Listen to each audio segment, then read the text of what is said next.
ពីមុនមកនេះធ្លាប់ដើរឡើងភ្នំលេងដែរទេមិនដែរទេតែខ្ញុំចង់សាកព្រោះទំនងសប្បាយនេះគឺភ្នំធ្វើលីរ៉ាខ្ញុំពិតជាចង់កយគន់ទេសភាពពីលើកំពូលភ្នំបែបនេះណាក្នុងការដែលយើងឡើងភ្នំបែបនេះយើងចាំបាច់ត្រូវដើរតាមដានផ្លូវនេះតាបើមិនជឿកុំប្រមាថត្រូវចេះគោរពព្រោះលើភ្នំមិនមែនដូចកន្លែងធម្មតាទេពធអើយរឿងអស់នោះគ្មានពិតនោះទេនេះតានេះ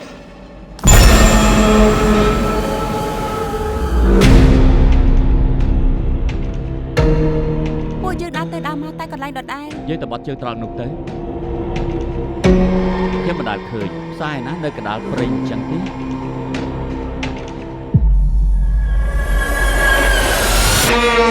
ពួកយើងឈប់សម្រាកនៅទីនេះសិនទៅ